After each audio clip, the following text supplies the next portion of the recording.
Pour terminer la traditionnelle tournée de l'Ouest, c'est dans les Côtes d'Armor que les pensionnaires du championnat de France de la montagne production s'étaient donné rendez-vous le week-end dernier à l'occasion de la 38e course de côte de Saint-Gouénot.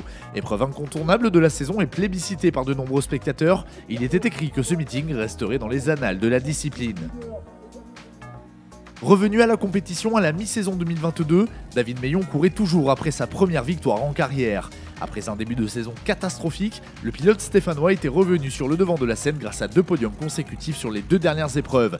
Leader au sortir des essais, le fer de lance du Craft Racing voyait son principal rival lui reprendre le leadership aussitôt les montées de course débutaient. Mais avec panache, il finissait par s'imposer dans la toute dernière ascension du meeting après un intense combat au volant de sa Lamborghini Huracan Super Trofeo. À 46 ans, 2 mois et 16 jours, David Meillon entrait ainsi enfin dans le club des vainqueurs d'une manche du championnat de France de la montagne.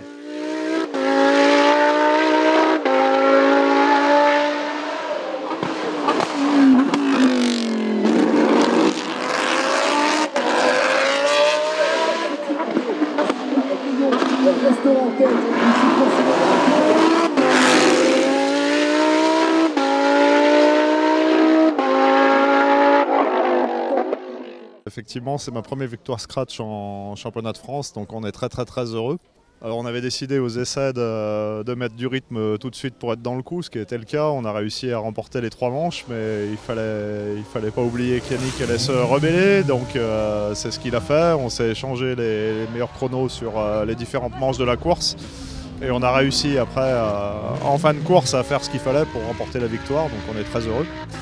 Et on va voir la suite, mais on va essayer de refaire la même chose sur les manches suivantes. Yannick Pansignon doit certes se contenter de la 2e place du classement général en Bretagne au volant de sa BMW M3 E92, mais la lutte pour la victoire a été telle que le Vosgien peut se satisfaire de son niveau de performance du week-end.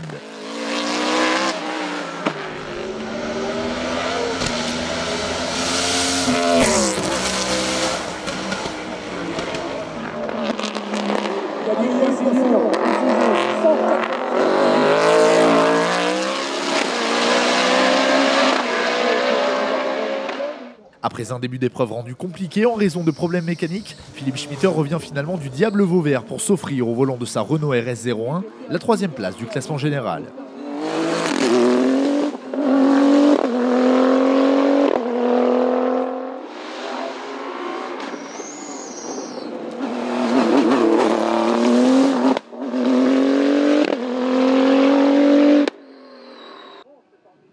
Les week-ends se suivent et se ressemblent pour Moran Katmakoviak, 3e du groupe N sur sa BMW M3 E36. La championne de France production en titre termine également meilleure féminine de la catégorie production. On peut dire Moran Katmakoviak, s'il vous plaît, meilleure féminine de cette catégorie production. Pour sa toute première expérience au volant, l'habituel copilote de Gwenaël Rocabois, Alexandre Havard, termine meilleur jeune de la catégorie production sur une Renault Mégane 3 RS. Sur le podium scratch au départ de la dernière montée, Anthony Dubois termine finalement le meeting en 4e position mais remporte tout de même la classe GTTS 3 sur son Alpine A110 Evo.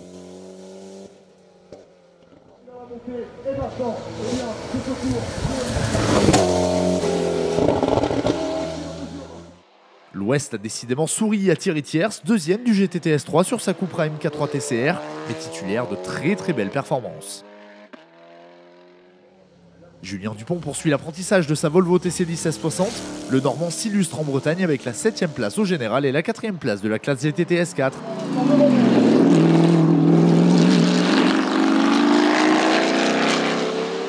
Dans la classe GTTS 1, c'est Jean-Michel Godet qui s'est illustré et qui s'impose pour la 2e fois de la saison au volant de sa midget 1400 cm3.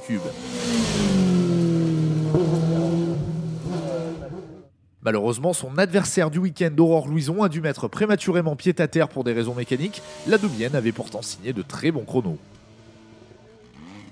Christophe Pansignon s'est vengé du scénario de la Pommeraye. Au volant de son Simca CG Turbo, il s'impose dans le groupe FC et termine 5e au scratch.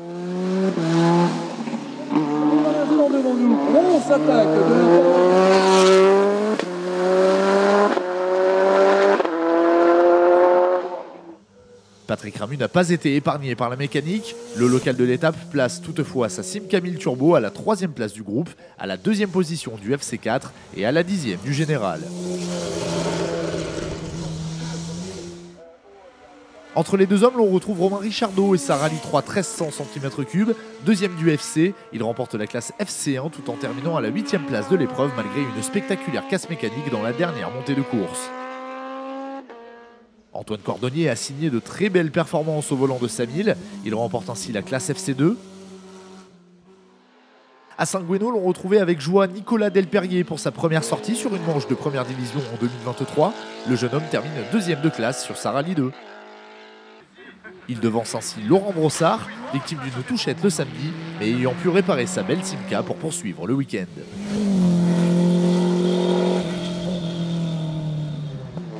Le gain du groupe A est revenu à Francis Dozière sur sa Cupra Supercopa MK3. Le plus titré des pilotes en activité s'impose ainsi pour la 4e fois consécutive cette saison, tout en se hissant à la 6e place du classement Scratch.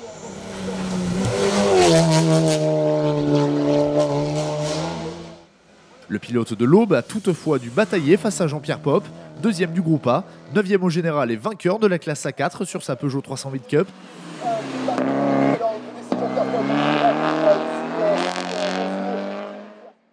Manuel Brunet signe au volant de sa Lyon une très belle prestation en terminant 3e du groupe A et 2e de la classe.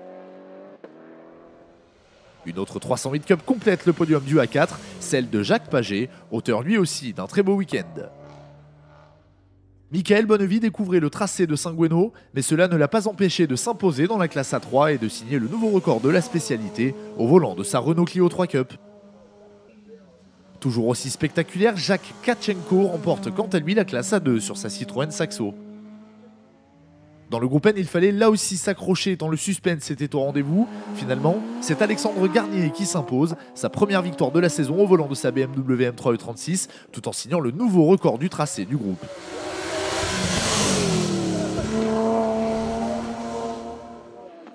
S'il a lui aussi signé d'excellents temps tout au long de l'épreuve, Sébastien Lemaire est cette fois-ci tombé sur un os. Le pilote au doigt doit se contenter de la 2e place du groupe sur sa berline allemande. Venu en voisin, le Normand Fabien Gaillardon remporte la classe N3 au volant de sa Renault Clio 2 RS. Tandis que Simon Devilliers impose sa Peugeot 106 S16 au sommet de la hiérarchie de la classe N2. Fortune diverse pour Samuel Duracier, vainqueur du groupe F2000 au volant de sa Honda Civic Type R, mais victime d'une sérieuse casse mécanique lors de la 3e montée de course.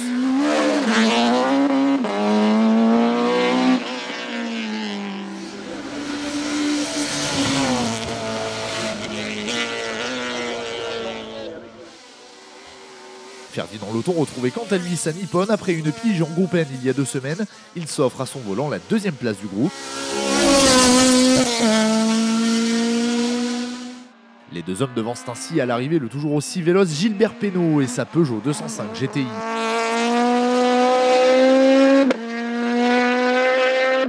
Dans la classe F2002, Romain Descamps s'impose sur sa Citroën Saxo Kit Car, lui qui avait dû abandonner à la Pommeraye à cause d'une panne. Signalons également la victoire dans le groupe GT Sport d'Hervé Barbou sur sa Nissan 350Z. Enfin, en VHC Productions, Gabriel Lejeune a régalé les spectateurs au volant de sa sublime JD type original. Le pilote héroltais coiffe ainsi la victoire dans le groupe 5, de bon augure après ses soucis rencontrés à Quillan.